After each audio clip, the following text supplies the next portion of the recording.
The Elder Scrolls is filled with unforgettable characters, legendary heroes, powerful rulers, Daedric princes, and companions who have become icons of the series. But for every character players remember, there are dozens more who quietly fade into the background. Some only appear for a single quest before disappearing forever. Others live in remote villages that few players ever revisit. And some have surprisingly interesting stories hidden behind just a handful of lines of dialogue, only to be overlooked because they're surrounded by far more important characters. What's fascinating is that many of these NPCs help make Tamriel feel like a living world.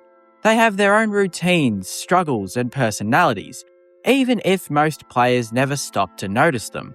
So, we're stepping back away from the heroes and villains everyone knows and shining a light on the characters who are almost always passed by, forgotten, or ignored. These are the most ignored NPCs in all of the Elder Scrolls universe. Among all the recurring characters in the Elder Scrolls, few are as recognizable and yet as consistently overlooked as Ma'ik the Liar. Since his first appearance in the Elder Scrolls III Morrowind, Ma'ik has wandered across Tamriel with no permanent home, no major questline, and no obvious purpose beyond sharing strange observations with anyone fortunate enough to find him.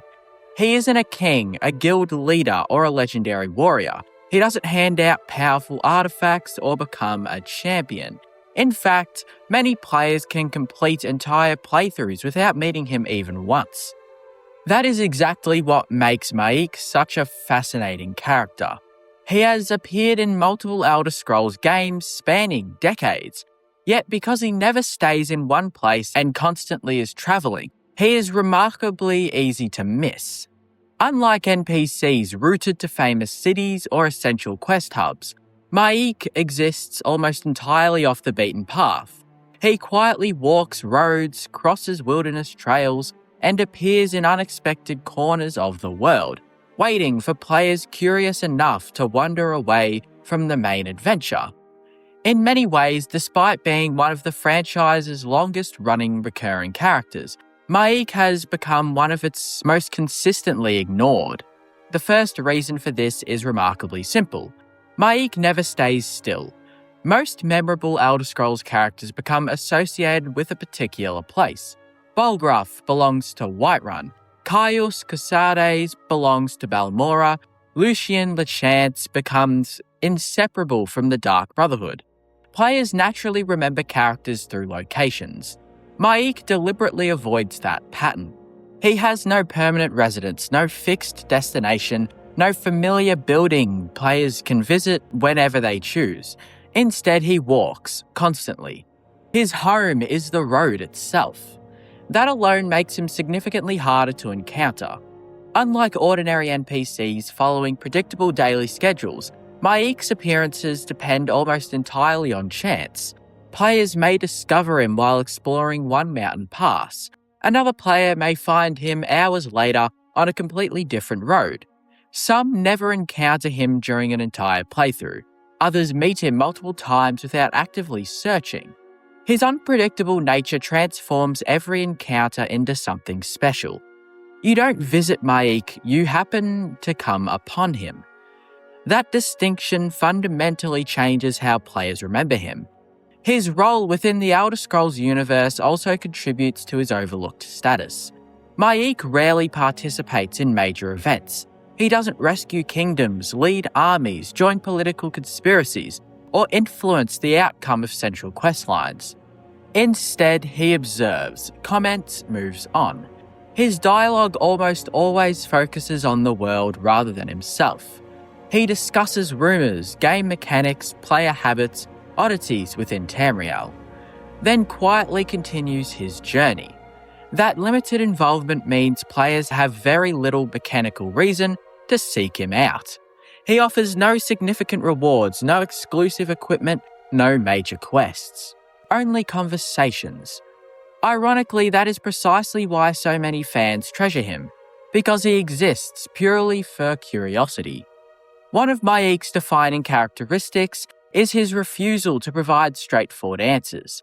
Everything he says carries uncertainty. Some statements are true, others are obvious exaggerations. Many function as humorous commentary aimed directly at the player rather than the characters within the world. Bethesda uses Maik almost like a bridge between Tamriel and reality. He jokes about gameplay mechanics, references previous Elder Scrolls titles, hints at development decisions, occasionally contradicts himself entirely. The result is one of the most unique dialogue styles in the franchise. Yet because none of these conversations are required, countless players never hear them at all. That makes his writing strangely hidden despite its quality. His appearances across multiple games further reinforce his wandering identity. Beginning in Morrowind, continuing through Oblivion, Skyrim, The Elder Scrolls Online, and other entries, Maik always arrives in a different region, different province, different era. Yet his role remains remarkably consistent.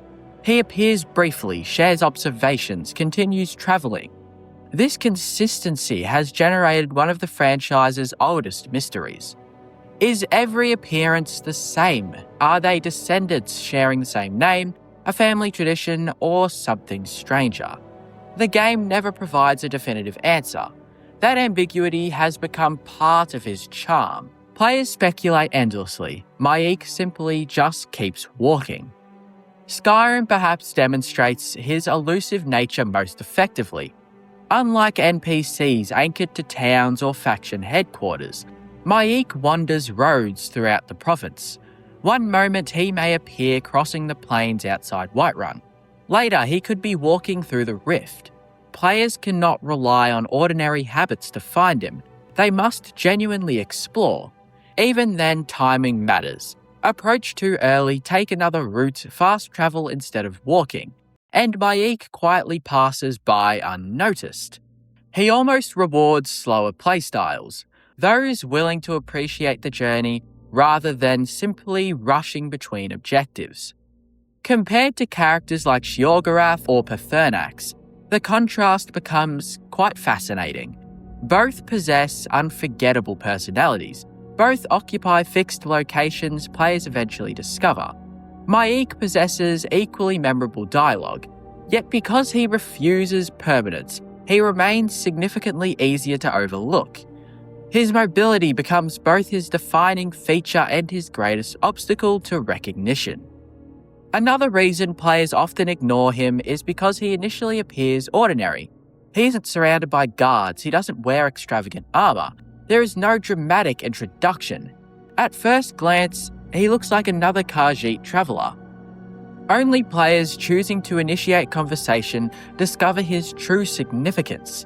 Many likely walk straight past him without ever realising who they just encountered. His appearance hides extraordinary familiarity beneath complete novelty. That subtlety perfectly suits his character.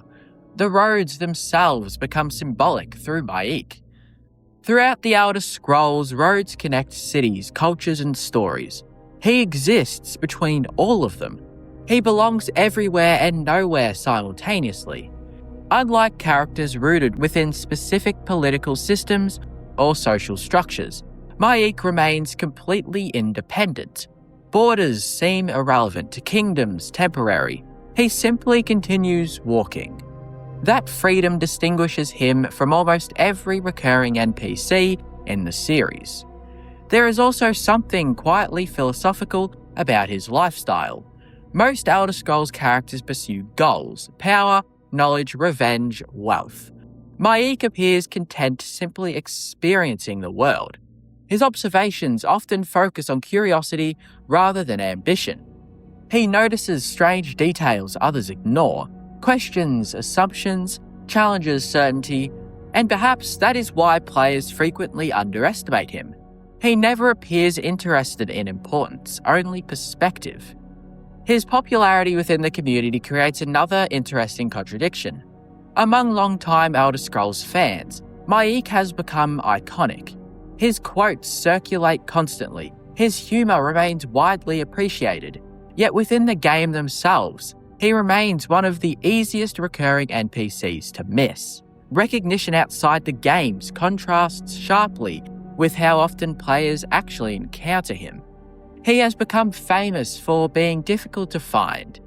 That paradox perfectly captures his identity. Even mechanically, Mayik encourages different behaviour. Modern players often rely heavily on fast travel, quest markers, efficient routes. Mayik quietly rewards the opposite approach. Walking, exploration, following roads simply to see where they lead. Players embracing slower journeys naturally encounter him more frequently than others. Those rushing between objectives usually don't see him quite as often. In that sense, Mayik becomes almost a reward for curiosity itself. Perhaps the most overlooked aspect of Mayik is how much personality Bethesda manages to create using remarkably little screen time. He rarely speaks for more than a minute, never dominates lengthy quest lines, yet players remember his peculiar way of referring to himself in the third person. His dry humour, his cryptic observations. Every appearance feels concise, almost economical. Nothing is wasted. That efficiency demonstrates exceptionally strong character writing. Few NPCs accomplish so much using so little dialogue. Compared to other ignored NPCs throughout Tamriel, Mayik occupies a unique position. Many characters become forgotten because they lack depth. Mayik becomes ignored despite possessing considerable depth. Players simply don't encounter him often enough. His obscurity results from design rather than quality. That distinction makes him particularly interesting. Ultimately, Mayik the Liar earns his place among the most ignored NPCs in all of the Elder Scrolls because he embodies the spirit of exploration more completely than almost any other character in the franchise. He has no permanent home, no predictable schedule, no major faction, no essential questline demanding the player's attention. Instead, he quietly wanders the roads of Tamriel, appearing only to those willing to slow down, explore, and look beyond the next objective. Across multiple games spanning decades, he has remained remarkably consistent, a mysterious traveller offering equal parts wisdom, humour, misdirection, and self-aware commentary before disappearing once again into the wilderness. Most players remember the cities they visited, the dragons they defeated, the Daedric princes they encountered. Far fewer remember the lone Khajiit walking peacefully along a forgotten road, ready to share a few strange thoughts before continuing his endless journey. And perhaps that's exactly how Mayik would want it. Never tied to one place, never staying long enough to become ordinary, always moving, always observing, forever existing somewhere beneath myth and reality, quietly reminding us that some of the Elder Scrolls' greatest characters aren't waiting at the end of a questline. They're simply walking down the road, hoping someone takes the time to stop and say hello. For many players, Fargoth is the very first named NPC they ever meet in the Elder Scrolls III Morrowind. Standing in the tiny fishing village of Seyda Neen, he greets the newly arrived prisoner with a nervous smile and a request for help recovering a stolen ring. On the surface, he seems completely unremarkable. He's a timid Bosmer with no combat prowess, no political influence, and no role in the main story beyond the opening moments of the game. Yet despite being one of the first faces players encounter, Fargoth has become one of the most consistently ignored NPCs in the entire Elder Scrolls series. Ironically, the further players progress into Morrowind, the easier it becomes to forget he ever existed. Surrounded by great houses, living gods, ancient prophecies, and some of the deepest lore in the franchise, Fargoth quietly fades into the background almost immediately after his introductory quest concludes. He remains in Seyda Neen for the rest of the game, living the same modest life while players go on to reshape the fate of Vardenfell. His story never dramatically develops, his circumstances never significantly improve, and unless players deliberately choose to return, Fargoth becomes little more than a distant memory from the opening hour of an adventure that can easily last hundreds of hours. The irony begins almost immediately. Bethesda clearly intended Fargoth to make a strong first impression. He is one of the first people willing to speak kindly to the player.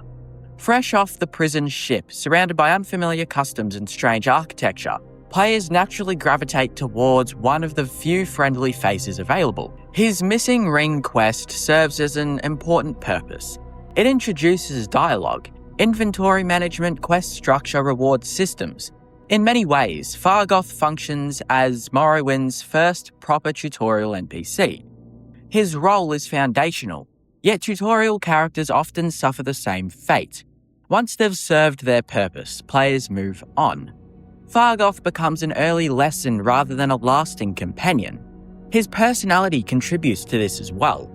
Unlike many memorable Elder Scrolls characters, Fargoth isn't especially bold. He isn't humorous in an exaggerated way. He doesn't possess extraordinary ambitions. Instead, he is nervous, polite, quietly appreciative when the player returns his ring. Those traits make him believable, but they also make him easy to overlook.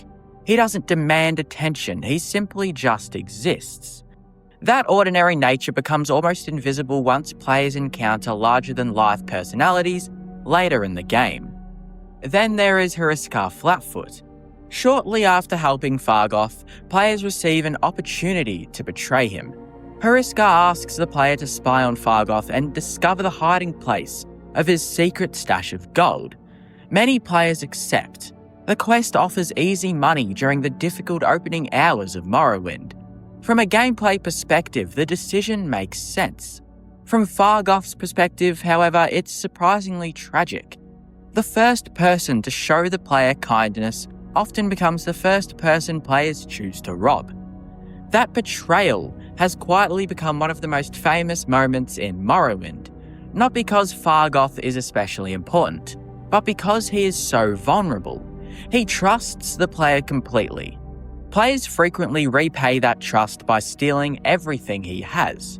Even the way Fargoth hides his belongings says something about his character. His valuables are tucked away inside a hollow tree stump near Seyda-Neen. It's hardly a sophisticated hiding place. It reflects someone with limited means trying to protect what little wealth they possess. Unlike wealthy nobles hiding treasures inside heavily guarded manors, Fargoth's entire fortune fits inside a single small cache. Stealing it doesn't merely inconvenience him, it likely represents a significant loss. Yet many players never stop to consider the consequences. The gold becomes another early game resource. Fargoth ultimately becomes another forgotten victim. Seyda-Neen itself contributes heavily to his obscurity. The village functions almost entirely as a starting area. Players learn mechanics, complete a handful of introductory quests, then begin travelling across Vardenfell. Very little encourages them to return. Unlike cities serving as faction headquarters or commercial centres, Seyda-Neen quickly loses practical importance. As a result, everyone living there gradually disappears from the player's memory. Fargoth remains exactly where players first met him. Waiting, life continues, and the player ultimately never comes back. Compared to later Bosmer characters, Fargoth also struggles to stand out. Morrowind introduces fascinating members of every race throughout its enormous world. Powerful mages, political leaders, skilled assassins, Fargoth possesses none of those distinctions. He remains an ordinary civilian. Perhaps that normality is exactly what makes him memorable to longtime fans. He represents the countless everyday people living ordinary lives beneath the shadow of extraordinary events. The Nerevarine eventually confronts Dagoth. Great houses wage political battles. The Tribunal faces divine crisis. Meanwhile, Fargoth continues worrying about his missing ring. His concerns never become less valid simply because greater conflicts exist elsewhere. Another reason players often forget Fargoth is because Morrowind itself constantly rewards exploration. Every new town introduces unfamiliar characters, guilds, cultures, quests. The game continuously encourages forward momentum. Returning to Seyda-Neen rarely feels necessary. Unlike later Elder Scrolls titles featuring Radiant systems or companions returning to earlier locations, Morrowind largely leaves its starting village behind. Fargoth quietly disappears beneath the weight of everything waiting beyond the horizon. His role in internet culture creates an interesting contrast. Within the Elder Scrolls community, Fargoth has become something of a legend. Memes, jokes, stories about stealing his gold. Many longtime fans recognize him instantly. Yet this recognition often stems less from his personality than from the shared experience surrounding him. He becomes symbolic. The nervous Bosma everyone robbed during their first playthrough. Ironically, this fame outside the game only highlights how little attention players usually pay to him inside it. There is also something wonderfully human about Fargoth's fears. He doesn't ask the player to slay monsters, recover legendary artifacts, or save the world. He simply wants his ring back. Later, he quietly hides his savings because he fears local thieves. These are remarkably small concerns compared to Morrowind's epic narrative. That scale difference reinforces his realism. Not everyone in Tamriel dreams of greatness. Most people simply want security. Fargoth embodies that beautifully.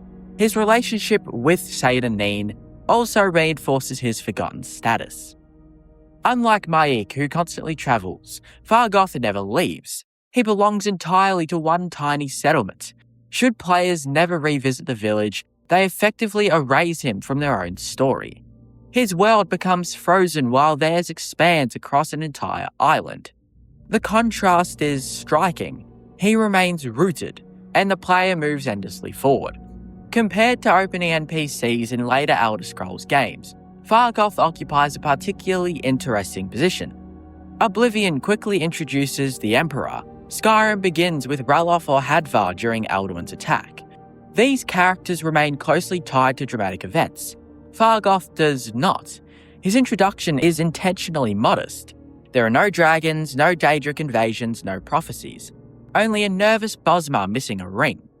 That understated beginning perfectly reflects Morrowind's slower storytelling, yet it also contributes to Fargoth being overshadowed almost immediately. Perhaps the saddest aspect of Fargoth's character is how little changes for him regardless of the player's choices. Return his ring, steal his gold, ignore him entirely. Eventually leave Saida Neen behind. Unlike major companions or faction leaders, he never receives dramatic development. Life simply continues. And there is something oddly poignant about that. Ultimately, Fargoth earns his place among the most ignored NPCs in all of the Elder Scrolls because he perfectly represents the ordinary people who quietly exist beneath the grand adventures players remember most. He welcomes countless players into Morrowind, teaches them some of the game's earliest mechanics, places his trust in a complete stranger, and then slowly fades into the background as the Nerevarines' journey grows larger and larger. Overshadowed by gods, prophecy, political intrigue, and ancient evils, Fargoth never asks for recognition. He remains exactly where players first found him, living a simple life in a tiny coastal village while legends are forged elsewhere. For many, he becomes nothing more than the Bosma with the missing ring or the unfortunate victim of an early game robbery. But beneath that simplicity lies one of Morrowind's most quietly effective pieces of world building. Because not everyone in Tamriel is destined to become a hero. Some people simply lose a ring, hide their savings in a tree stump, and hope the next traveller they meet is someone they can trust. And perhaps that's why, despite being one of the very first NPCs millions of players ever encounter, Fargoth remains one of the easiest characters in the entire Elder Scrolls series to leave behind. In a game like Skyrim, it's easy to overlook the quiet people. The world is filled with shouting Nords, storming battle mages, and ancient dragons clawing their way out of time. Cities burn, Jarls scheme, and you, the player, are usually at the centre of it all. But if you ever stop sprinting from one quest marker to the next, if you wander off the beaten path, sometimes the world lets you find something else. Something forgotten. And something small. Not magical, not dangerous, just quiet and strange. If you walk through the mountains, you will come across him, in his little shack, isolated in the hills. And that's what might make him the loneliest NPC in all of Skyrim. Froki's shack is exactly what it sounds like, a tiny wooden structure half collapsed and huddled against the cliffs in the southern mountains of Skyrim. It isn't near a road, it isn't near a town, it isn't even on the way to anything really. There's no marker, no reason to come here, just stone, snow, and silence. If you do find it, it's probably by accident. Maybe you were scaling the cliffs looking for the Shrine of Talos. Maybe you were chasing a fox through the trees. Maybe, like me, you were just bored of fast travelling and wanted to see what lived in the margins of the map. And then you see it. A shack, a fire, some smoke, a sign that someone actually still lives up here. Froki is an old Nord, grey-haired, worn. He greets you with suspicion, like someone who stopped trusting visitors a long time ago. He wears simple clothes, no armour, no rings. He's not a quest giver in the traditional sense. He doesn't beg for help or praise your accomplishments. He just sits near the fire watching the wind cut through the trees. But if you talk to him, if you really stay for a while, you'll learn that Froki used to be something more. A hunter, a soldier, a worshipper of the old gods. A man who once fought for Skyrim, but who gave up on it a long time ago. He's one of the only living followers of Kine, the ancient goddess of the storm and sky, and he teaches her ways to his grandson, Hamming. But that's right, Froki isn't entirely alone, is he? But it still feels like he is. If you've ever played Skyrim from the start, Hamming might sound familiar. He's one of the first NPCs you ever meet, a child from Helgen who survives the dragon attack at the beginning of the game. You see him escape with his father as the town crumbles. And then nothing. His father disappears, his home is gone, and Hamming is never really mentioned again. Unless, of course, you find this shack. Because this is where he ended up, living with his grandfather in the middle of nowhere. No books, no toys, no friends, just a half-burnt shack, some hunting lessons, and the howling wind. Skyrim doesn't tell you what happened to his father. The game doesn't really care. And maybe that's what makes it worse, because it's not just Froki who's lonely, it's the boy too. Two forgotten characters stitched together by absence. And maybe that's why Froki always seems so angry. Froki doesn't like you. Not at first, anyway. He doesn't trust the companions, he doesn't believe in the 9 divines, and he especially doesn't believe in the Empire. To Froki, Skyrim lost its way when it forgot about the old gods, when it traded the wildness of Kine for the bureaucracy of the divines. He sees the modern world as weak, corrupt, disconnected from the land. He speaks in quiet, judgmental tones, not bitter, exactly, just disappointed. It's easy to write him off as another cranky old Nord, but if you listen closely, Froki's anger is grief. He's mourning a Skyrim that no longer exists, a time when men lived in the mountains, prayed to the sky, and didn't need thrones or temples to find meaning. That world is gone, and so Froki left the world with it. Or maybe the world left him. If you earn Froki's respect, usually by showing interest in Kine, he gives you a quest. But not a normal one, no kill this bandit or fetch this artifact. Instead, he tells you to visit Kine's sacred shrines and hunt the guardian spirits that dwell there. It's a simple task, go to another remote hill, fight a ghost animal, and then return. But the journey takes you across the wildest parts of Skyrim, deep forests, hidden cliffs, forgotten glades. And every time you fight one of Kine's guardians, you realise something. These aren't really evil spirits. They're not threats. They're sacred. They're symbols of the natural world, proud, powerful, and ancient. You're not killing monsters. You're proving that you understand them. And when you return to Froki, he doesn't cheer. He just nods. Like you've finally learned something he's known for decades. Talking about Froki's home, it isn't cozy. The walls are crooked, the floor is cracked, there's no food on the table, no clutter, no warmth. There are almost no visitors except for myself and other players. No signs of trade, no books, no notes, no letters. Froakie doesn't even have 2 beds, one for him and one for his grandson. So I'm assuming they sleep in the one bed. But maybe Froakie's shack wasn't meant to last. Maybe it was meant to be temporary, a place of exile, or pilgrimage, or mourning. But years passed, and the world didn't ask for him to return. So he didn't. That's the question that lingers long after you leave. Did Froakie really choose this? Did he walk away from civilization because he believed in something greater? A forgotten god? A purer way of life? Or did he lose everything and build his life out of the ruins? We'll never really know, will we? Skyrim doesn't really give us any answer to this. Froakie doesn't have a good backstory quest or a personal journal or a friend who speaks about him in town. He is utterly and completely disconnected from the rest of the game. And in a world where everything is usually tied together, from Daedric cults to court intrigues, that kind of disconnection is rare, because it almost feels real. People like Froakie exist. People who lose faith in the world, who retreat, who vanish into the hills, not because they hate people, but because they've been hurt by them too many times. Froakie's not a villain. He's not even a hermit. He's just tired. Froakie doesn't die in a grand battle. He doesn't leave behind a powerful weapon or a buried secret. When the game ends, he's still there. Still sitting by the fire, still raising a boy who lost his home. Still praying to a god no one remembers. And maybe that's what makes him the loneliest NPC in Skyrim.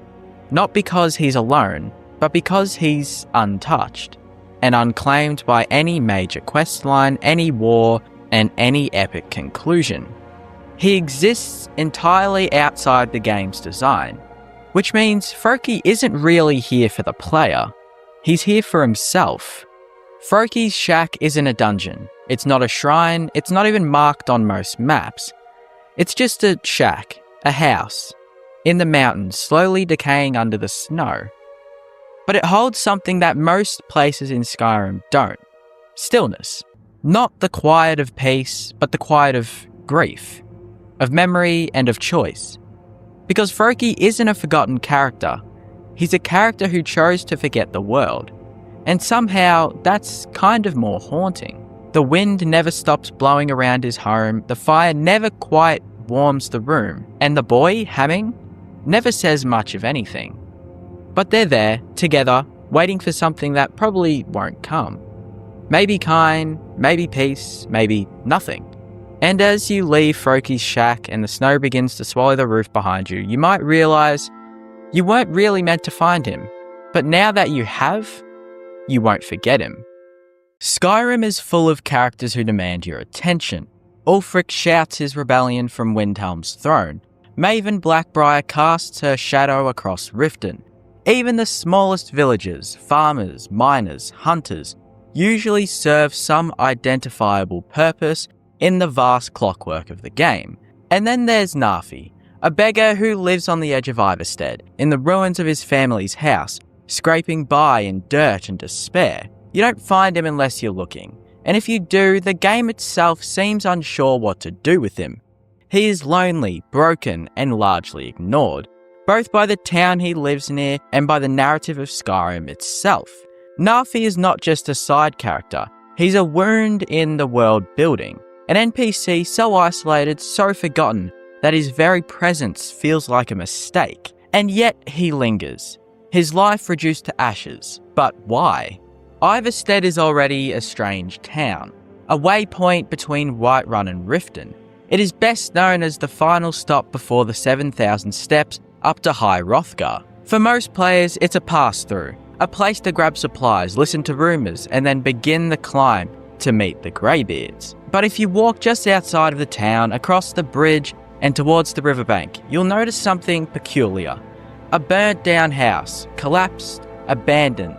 Inside the ruins, you'll hear muttering, and then you'll see him, Nafi the beggar. He doesn't greet you like other NPCs, he doesn't stand tall, he doesn't have a job, doesn't contribute. Instead, he shuffles, mumbles, and begs. He's a man who has been hollowed out. He is in many ways the physical embodiment of absence.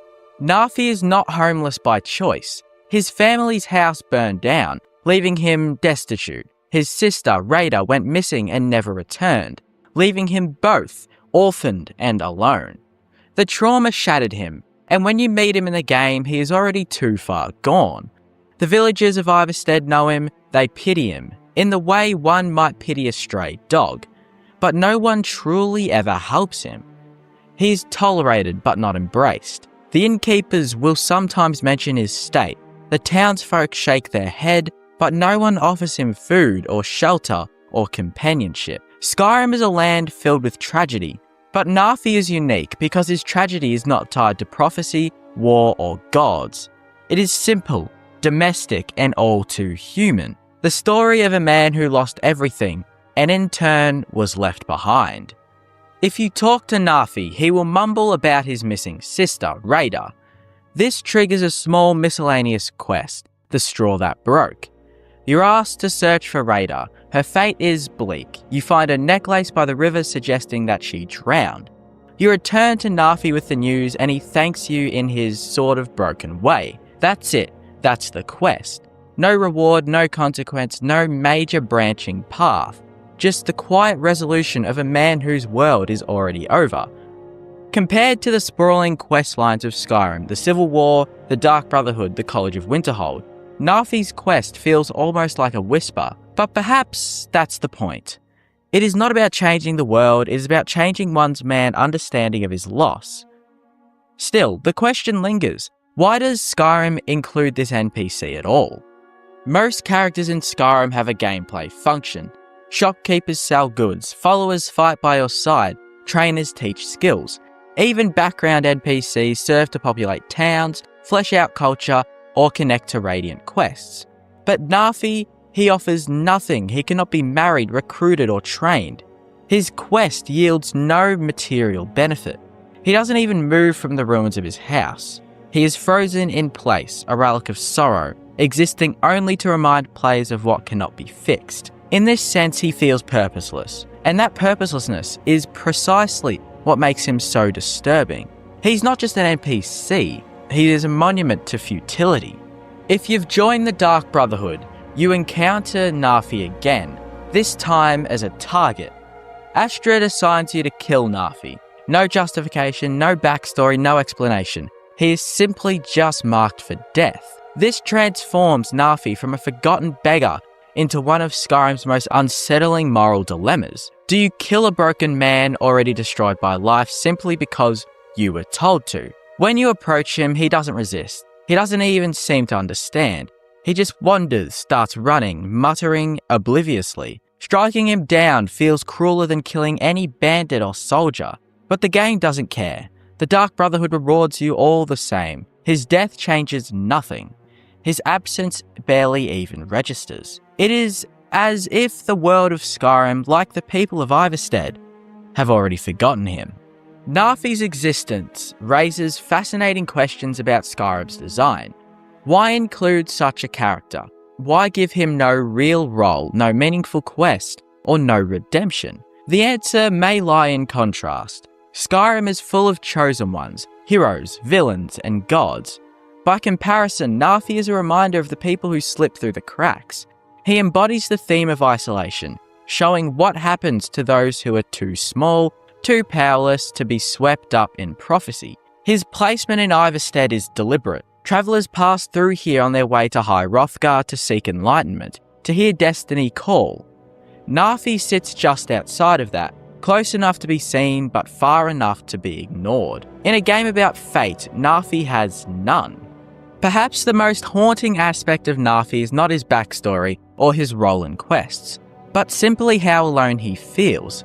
When you speak to him, there are no background voices cheering, no bustling market sounds, no friends approaching, just the wind, the ruin of his house, and his muttering. The silence is louder than any dragon's roar. It communicates despair in a way combat never could. Players who stumble upon Nafi often leave unsettled. They remember him not because he was important, but because he was forgotten.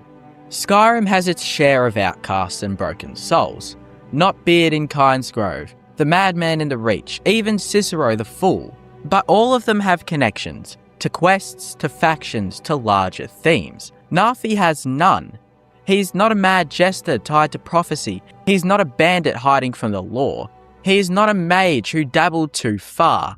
He is simply a man destroyed by grief. And in this way, he is more realistic than most NPCs.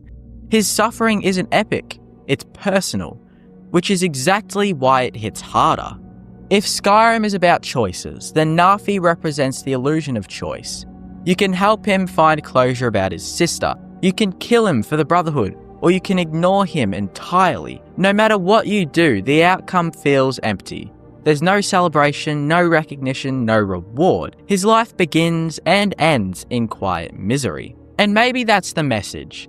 Not every story in Skyrim is one of glory. Some are about loss, some are about despair, and some are about lives so small they slip through the cracks. Nafi represents the forgotten people of Tamriel, the ones who don't matter to history, but still exist in the margins. What lingers most about Nafi is not his dialogue or his quest, but the guilt he plants in other players. Do you kill him and feel like a monster? Do you leave him alive knowing he'll continue to suffer alone? Do you ignore him and pretend you never saw him? None of these options feel good, and maybe that's the genius of his design. Nafi is not there to serve you, he's there to remind you that some wounds never heal. Nafi is, without question, the most isolated NPC in Skyrim. He has no allies, no purpose, no impact on the world. His only legacy is the uncomfortable silence he leaves behind.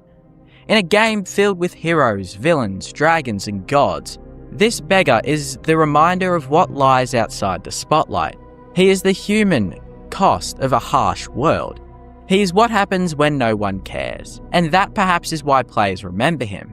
Not because he mattered, but because he didn't. Skyrim is a land filled with noise.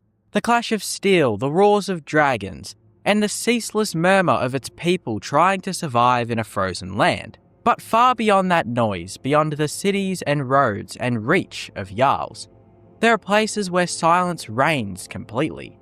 One such place is Cliffside Retreat, a small cabin perched on a cliff southwest of Solitude, seemingly forgotten by both gods and men. It is one of the few locations in Skyrim that still feels alive, and yet utterly untouched. Inside lives a single woman, a nameless Nord hunter, alone but unbroken. She has no quest to offer, no dialogue of importance, no grand role in the fate of Skyrim. She simply exists, breathing quietly in the still air, tending to her craft and surviving one day at a time. Cliffside Retreat and its lone inhabitant together embody the forgotten edges of Skyrim. Not the ruins of the past or the victims of tragedy, but the living solitude of those who have chosen a quieter life, far from the chaos of the world. Cliffside Retreat is exactly what its name suggests, a retreat from everything. It stands high in the rocky wilds of Harfinger, its small chimney puffing faint smoke into the cold mountain air. To reach it, one must navigate a narrow, twisting path surrounded by wolves and bears, with no signposts or civilization to guide the way. The cabin itself is humble, a single room with a cooking pot, a bed and a few animal pelts, and the faint smell of smoke and pine. It's the kind of place easy to overlook, yet impossible to forget once found. The woman who lives here is often outside when you arrive, bow in hand, scanning the horizon for game. She greets no one, she neither attacks nor welcomes you. She simply exists, a reminder that not everyone in Skyrim seeks adventure or glory. Some seek only peace, however fragile. The Hunter of Cliffside Retreat has no name in the game's records. She is simply Hunter, a woman of few words and fewer needs. She hunts for food, crafts from the land, and lives off whatever she can gather from the wilderness. She is not aligned with any faction, not tied to any quest. She is one of Skyrim's rarest types of NPCs, a person who exists without reason in terms of the game's structure, but with great reason in the world's logic. She is the embodiment of Skyrim's quiet resilience. Many players overlook her entirely, Others find her and assume she has a quest, a story, a hidden dialogue option, but there is none. When you speak to her, she offers the same brief, functional words as any hunter in the wild. And then, when you leave, she returns to her solitude, unbothered, unchanged. That makes her presence hauntingly beautiful. In a land obsessed with prophecy, her existence is purely human. She is not meant to change the world. She's simply trying to live in it. It's easy to mistake isolation for tragedy, but in Cliffside Retreat, the silence feels intentional. Unlike other remote NPCs who have been stranded or cursed, this hunter seems at peace with her seclusion. Her cabin is neat, her tools well kept, her life orderly. The sense is not of exile, but of choice. She chose to leave behind the bustle of the cities, the danger of politics, and the noise of other people. There is dignity in that choice. While most of Skyrim's people cling to the protection of walls and guards, she stands alone in the wild, surviving without need for anyone. It's a life that is difficult, dangerous, and yet deeply authentic, the purest reflection of Skyrim's harsh beauty. In a world where dragons scorch towns and war tears apart families, perhaps solitude is the only sane response. Halffinger is one of Skyrim's most rugged regions. Its cliffs drop into misty valleys. Its forests echo with the calls of predators. The air is sharp, the light is thin, and the sound of the sea below constant. Cliffside Retreat sits right in the midst of this harsh beauty. From her porch, the hunter can see miles of wilderness, jagged peaks, rolling fog, and the faint glimmer of solitude far in the distance. But that city may as well be another world. The isolation here is physical and spiritual. It's not just that few visit, it's that few could. The path to her home is treacherous and unmarked, guarded by wolves and trolls. It's not designed for travellers, it's designed to keep them out. And so the hunter remains apart, existing in the narrow space between civilization and oblivion, where one misstep could send her tumbling into the rocks below. And yet she endures for all this time.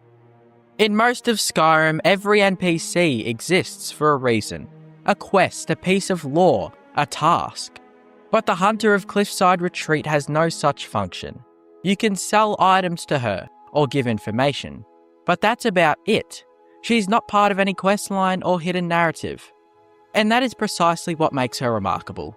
She represents the parts of the world that don't revolve around the player.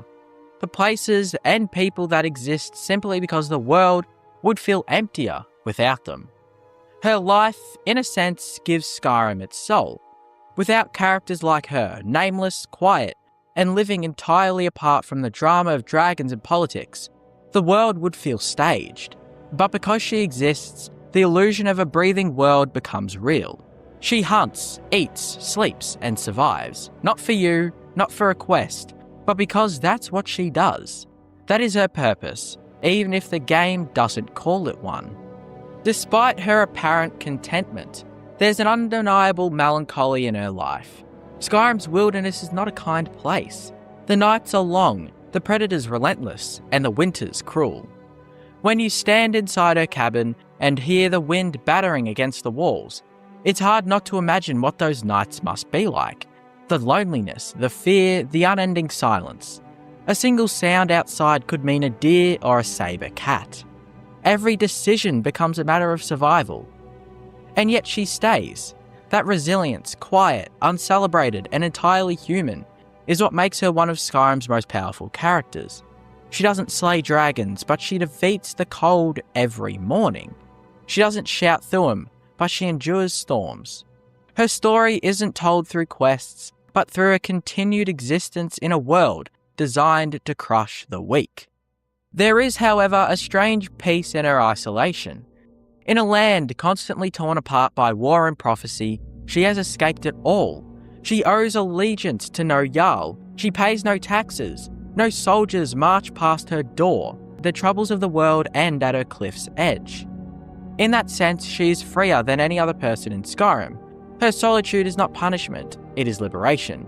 She lives in balance with the land, untouched by the greed and violence that define so much of the province.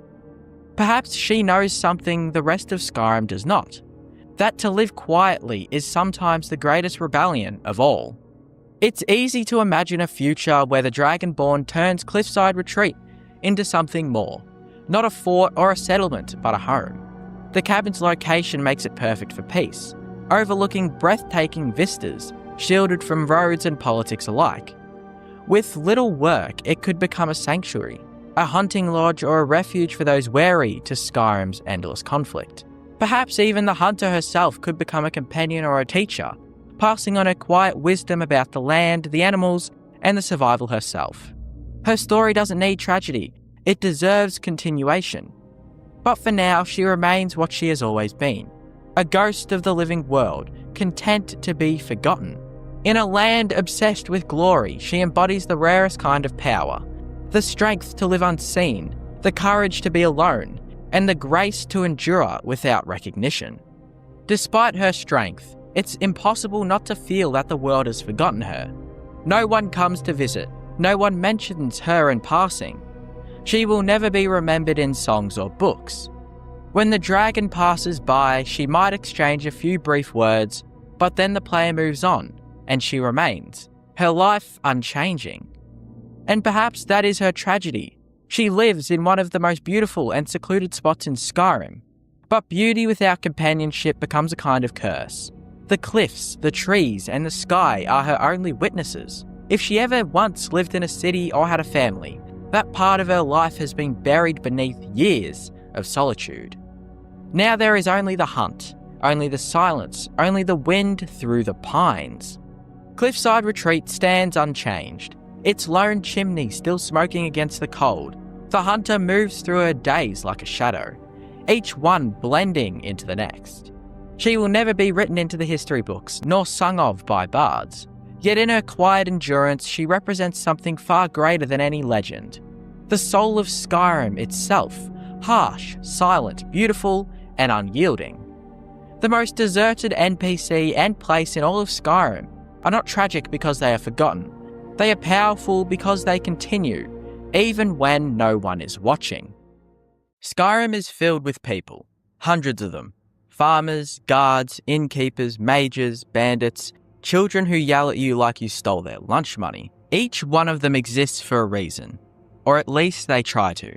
Some give you quests, some sell you potions, some dramatically die in front of you to prove that this dungeon means business. And then there's Snorid, a man so unremarkable, so untouched by questlines, so entirely devoid of purpose, that he accidentally becomes one of the most fascinating NPCs in the game. Snorid doesn't roam the roads of Skyrim. He doesn't stand out in the wilderness, waiting for players to stumble across him like some forgotten side character in a B plot that never got written. He lives in solitude. More specifically, he sleeps in the East Empire Company warehouse, a restricted access zone you're not supposed to enter unless you're on official business, which you probably aren't. And that's fitting, because Snorid doesn't want to be seen. You'll find him curled up on a bedroll, tucked away among crates and clutter. He doesn't patrol, he doesn't eat, doesn't work, he just sleeps, and sleeps, and sleeps. Like a man trying to speedrun through life with the fast travel button permanently held down. The only time he ever gets up is if he's attacked, at which point he'll fight back, briefly, then return to unconsciousness, metaphorically and probably literally. And if you do try to talk to him, he gives you the warm, friendly greeting of, "You're not supposed to be in here." That's it? That's the extent of Snorid's engagement with the world. Here's the thing. Almost every other NPC in Skyrim is part of a machine. A radiant system, a faction quest, a city's ecosystem. They fit in the game's design like gears in a clock. Snorid is like a marble in a blender. He doesn't move, he doesn't connect to the world in any real way. If you removed him from the game, I bet 99.9% of players would never even notice. He's not a character, he's the absence of one, which is weirdly bold when you think about it. In a game about shouting dragons out of the sky and becoming the champion of 16 different gods, Snorid is just trying to get through the day. He's like an anti-hero, but not in the edgy, morally grey way. More like an anti-entity, if that makes any sense at all. He defies narrative, and maybe, just maybe, that's the narrative Bethesda were going for. Okay, so maybe he's just a dock worker, right? He's in a warehouse, maybe he's off shift. Nope.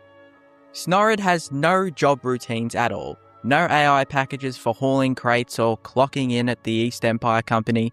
He's not listed in the employee registry in any meaningful way beyond existing.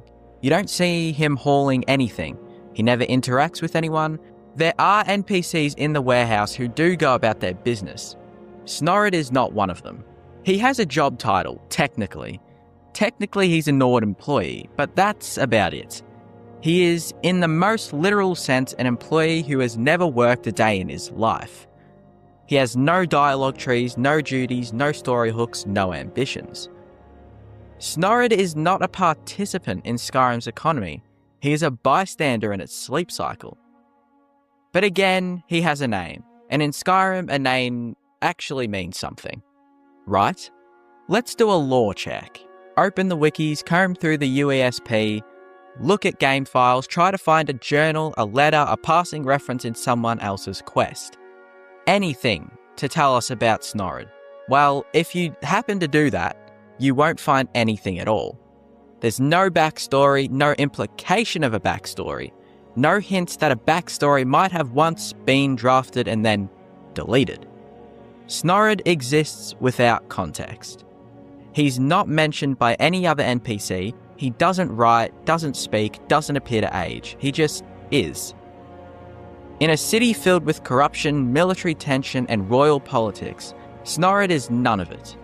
He is the most background character imaginable, which somehow makes him stand out even more. Let's give Bethesda some credit. What if Snorid is deliberate? What if he's meant to represent something? A developer joke? An artistic metaphor? A weird social experiment to see how many people would sneak into a restricted area and find a man taking a decades-long nap? There's something almost performance art about it. You have hundreds of characters fighting and yelling and dying to give the game its drama and texture, and then one guy who's just sleeping on the job. He doesn't need your help, he doesn't want your attention, he doesn't want to be awake. He is the silent witness to a world in motion. Skyrim is tearing itself apart, literally, and Snorid's just hoping it'll quiet down before his next REM cycle. Honestly, he might be the smartest one in the whole province. Here's what's wild. Despite doing nothing at all, Snorid has a small but devoted fan base. You'll find posts about him on forums. Who is this guy in the warehouse? Why is there a Nord just sleeping in solitude? What's the whole point of Snorid? Some players even roleplay explanations for him. He's a smuggler in hiding, he's cursed to sleep forever, he's the last honest worker in the East Empire Company. Snorid is a canvas, a void you can probably project meaning onto. Because that's the thing. In a game where everything is designed to pull your attention, a character who asks for none of it becomes oddly magnetic. He's not trying to impress you, he's just here, like a box or a barrel or a goat that wandered indoors and nobody wants to deal with. Snorid is part of the world, not part of your story. And that is what makes him unforgettable. Let's zoom out. Snorid is, in many ways, a weird commentary on NPCs themselves. What does it mean to be a character in a world built entirely around the player? If every other NPC exists for you, to teach you something, to fight you, to quest with you, then Snorid's refusal to participate is almost revolutionary. He's not broken, he's resistant. He's the first NPC who's looked at the player, shrugged and said, "Nah, I'm good." Maybe he knows he's in the game. Maybe he's achieved a higher level of awareness. He's the NPC who realized the futility of it all. While others chase glory, fame, dragon-slaying titles, and enchanted swords, Snorid has reached enlightenment. He is free. Or, maybe someone just forgot to delete him during development. But let me dream, I don't know. Let's be honest. Not all of us are the Dragonborn. Most of us are, Snorid. We stay in bed longer than we should. We try not to attract attention, we have no grand quest. You don't shout people off mountains or become head of the East Empire Company in a week. We just exist, watching things happen around us, occasionally wondering if you're supposed to do something else, rather than watch a video about a Skyrim NPC who does nothing at all. Snorid is the mirror we rarely want to look into. He's what happens when a game built on power fantasies leaves a crack open for ordinary silence. And somehow, the silence is louder than any dragon shout. He doesn't fight the world, he endures it. Quietly and alone. Maybe that's depressing, but maybe it's really not. Maybe it's a kind of comfort. Because if Snorid can find peace in just sleeping in a drafty warehouse, maybe we all can as well. Snorid is an NPC who does nothing. Not metaphorically, not hyperbolically, literally nothing. No quests, no fights, no purpose, and no arc. And yet, he stays in your mind. Because in a world full of distractions, Snorid offers stillness. In a province that demands your attention, he gives you nothing to look at. And somehow that makes you stare even harder. In a game that begs you to be the hero, Snorid is a man who never asks you to be anything. And maybe he was a mistake, a leftover asset, an unsigned dialogue tree that wandered into the warehouse and never left.